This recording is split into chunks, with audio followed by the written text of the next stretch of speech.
Taigi dar viena klinikinio atvejo apžvalga. Pacientė kreipėsi jau po atlikto ortodontinio gydymo. Šypsenoje matome, kad centriniai kandžiai yra žymiai ilgesni negu antrukai, kurie yra į vidų. Taip pat matome šiek tiek inversinės į vidų einančias iltis. Matome, kad atverti tarpai tarp antrų dantų, tarp iltinio, ir matome, kad centrinis kandis yra gerokai ilgesnis, šiek tiek per daug. Nuotrauką su retraktoriais matome, kad ir funkciškai yra antrukai užspausti, nėra funkcinės erdvės apatiniam žandikaulyje. Todėl jos reikia papūsti šiek tiek į išorę ir taip pat atstatyti iltis, kad jos geriau vestų ir vadovautų apatinio žandikaulio judesiams. Atliekamas diagnostinis pavaškavimas laboratorijoje, kurio metu mes pamatome, kaip atrodys dantis ir kaip juos reikia pakeisti.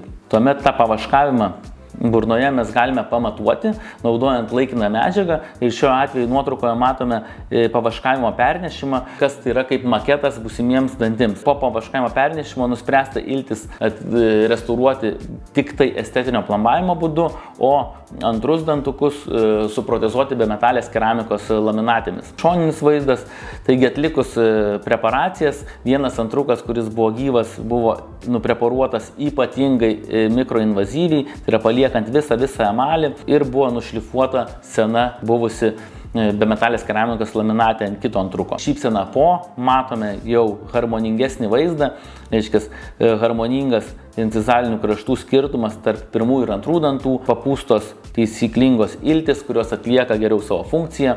Ir aišku, palyginus šypseną prieš ir šypseną po matome žymiai šviesesnius dantis, nes jie buvo išbalinti, ir harmoningus incizalinius kraštus, harmoningai derančius su apatinė lūpa.